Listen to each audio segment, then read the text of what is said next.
ओम गंग गणपते नमो नमः। श्रीमद्भागवत महापुराण चतुर्थ स्कंद अथ कौने त्रिंशो अध्याय पुरंजनोपाख्यान का तत्पार्थ 29वां अध्याय। प्राचीन बहिर्वाच भगवस्ते वोचरस्मभिर्न सम्य गौ गम्यताय कवय स्तद्विजनन्ति नवयं क्रम मोहिता। राजा प्राचीन बही ने कहा, भगवान समझ में मैं आपके वचनों का अभिप्राय पूरा नहीं आ रहा। विवेकी पुरुष इसका तात्पर्य समझ सकते हैं, हम क्रम मोहित जीव नहीं। श्री नारद जी ने कहा, राजन, पुरंजन नगर का निर्माता जीव है जो अपने लिए 1 2 3 4 अथवा बहुत पैरों वाले बिना पैरों का शरीर रूप पूर्व तैयार कर लेता है। जैसे उस जीव का सखा जो अभिज्ञात नाम से कहा गया है वह ईश्वर है, क्योंकि किसी भी प्रकार के नाम गुण अथवा कर्म किससे जीवों को उसका पता नहीं चलता। जीव ने जब सुख दुख सभी प्राकृतिक विषयों को भोगने की इच्छा की, तब उसके शरीर की अपेक्षा 9 द्वार 2 हाथ 2 पैरों वाला मानव देह ही पसंद किया। बुद्धि अथवा विद्या को ही तुम पुरंजनी नामक स्त्री जानो।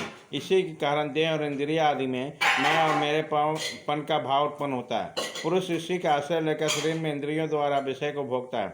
10 इंद्रियां उसके मित्र हैं, जिनके सब प्रकार के ज्ञान और कर्म होते हैं। इंद्रियों की वृत्तियां उसके सखिया प्राण, अपान, व्यान, उदान समान रूप से 5 वृत्तियों वाले के प्राण आयु नगर की रक्षा करने वाला 5 फन का सर्प है। दोनों प्रकार के इंद्रिया को नामक मन की महाबली 11वें महाबली योद्धा जाना चाहिए। शब्द आदि 5 विषयों का पांचाल देश है, जिसके बीच में 9 द्वारों वाला नगर बसा हुआ।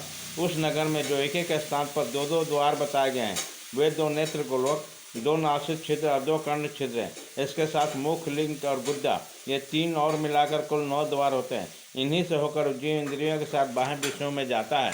इसमें 2 नेत्र गोलक, 2 नास छिद्र और 1 मुख, ये 5 पूर्व के द्वार है। दाहिने कान को दक्षिणा को और बाएं कान को उत्तर के द्वार समझना चाहिए। गुद्दा और लिंग, ये नीचे के 2 क्षेत्र पश्चिम के द्वार है। खड्डोता और अभिमुखी नामक जो 2 द्वार एक स्थान पर बताए हैं, वे नेत्र गोलक हैं तथा रूप विभ्राजित नामक देश हैं, जिनके द्वारों से जीव चक्षु इंद्रियों की सहायता से अनुभव करता है। चक्षु इंद्रियों को पहले घुमान नाम का सखा किया गया। दोनों नासिक छिद्रों से नालिनी और नालिनी नाम के द्वार हैं, और नासिका का विषय गंध ही सौरभ देश है तथा घरानेन्द्रिय और धूत नाम का मित्र है। मुख्य नाम का द्वार है, उसमें रहने वाला वागेंद्रिय विपन्न है, और रसंद्रिय रसवित रसज्ञ नाम का मित्र है। वाणी का व्यापार अपान है, और तरह तरह का अन्न बहुधन कहा गया, और दाहिना का पितृहु और बाया का देहु कहा गया।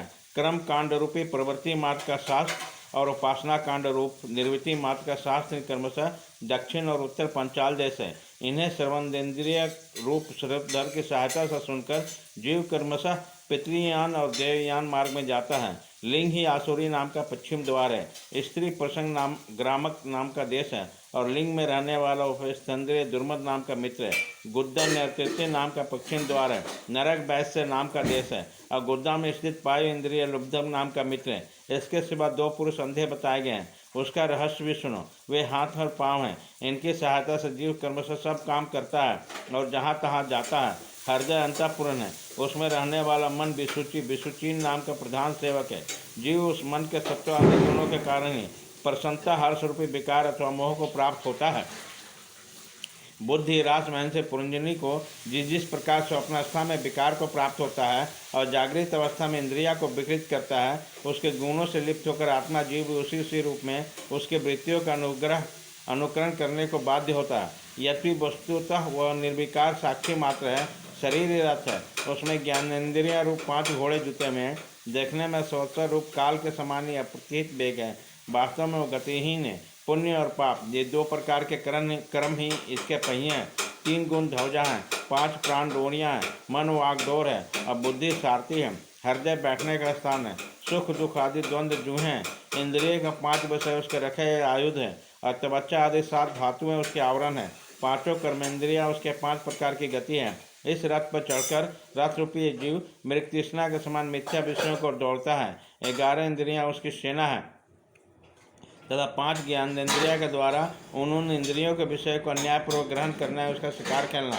जिसके द्वारा काल का ज्ञान होता है। यह संवत्सर ही चंडवेग नामक गंधर्व राज है, जिसके अधीन जो 360 गंधर्व बताए गए हैं वे दिन हैं, और 360 गंधर्वनियाँ रात्रि हैं। वे बारी बारी से चक्कर लगाते हुए मनुष्य को आयु को हरते रहते हैं। वृद्धावस्था साक्षात काल कन्या है, उसे कोई भी पुरुष प्रसन्न नहीं करता।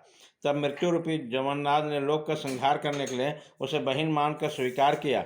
आदि मानसिक क्लेश और व्याधि रोग आदि शारीरिक कष्ट ही उस वनराज के पैदल चलने वाले सैनिक हैं, तथा प्राणियों को पीड़ा पहुंचाने वाले शीघ्र ही मृत्यु के मुख में ले जाने वाले शीत और उष्ण 2 प्रकार के जवन ही प्रज्वार नामक उसका भाई है। इस प्रकार यह देवमानी जीव अज्ञान से आच्छादित होकर अनेक प्रकार के अधिभौतिक, आध्यात्मिक और अधिदेविक कष्ट भोगता हुआ 100 वर्षों तक मनुष्य शरीर में पड़ा रहता है। वस्तुतः तो निर्गुण है, किंतु प्राण, इंद्रियों, मन के धर्मों को अपने में आरोपित कर मैं और मेरेपन के अभिमान से बंधकर क्षुद्र विषयों का चिंतन करता हुआ तरह तरह के कर्म करता रहता है। यह अद्भुत स्वयं प्रकाश है, तथापि जब तक उसके परम गुरु आत्मस्वरूप श्री भगवान के स्वरूप को नहीं जानता, तब तक प्रकृति के गुणों में बंधा रहता है। उस गुणों का अभिमानी होने से वो विवश होकर सात्विक, राजस और तामस कर्म करता है तथा उन कर्मों के अनुसार भिन्न भिन्न योनियों में जन्म लेता है। वह कभी तो सात्विक कर्मों के द्वारा प्रकाश बहुत स्वर्ग आदि लोक प्राप्त करता है, कभी राशिक कर्मों के द्वारा दुखमय रजोगुनी लोक में जाता है, जहाँ उसे तरह तरह कर्मों का क्लेश उठाना पड़ता है, और कभी कभी तमोगुणी कर्मों के द्वारा स्वगुण तमोमयी योनियों में जन्म लेता है। इस प्रकार मनुष्य अपने कर्म और गुणों के अनुसार देव योनि, पशु योनि अथवा पशु योनियों में जन्म लेकर वह अज्ञान अंध जीव कभी पुरुष, कभी स्त्री और कभी नपुंसक होता है। जिस प्रकार बेचारा भूख से व्याकुल होकर कुत्ता दर दर भटकता हुआ अपने प्रारब्ध अनुसार कहीं डंडा खाता, कहीं भात खाता है, उसी प्रकार ये जीव चित्त में नाना प्रकार की वासनाओं को लेकर ऊंचे नीचे मार्गों से ऊपर नीचे और मध्य के लोकों में भटकता हुआ अपने कर्मानुसार सुख दुख भोगता रहता है। भागे खत्म।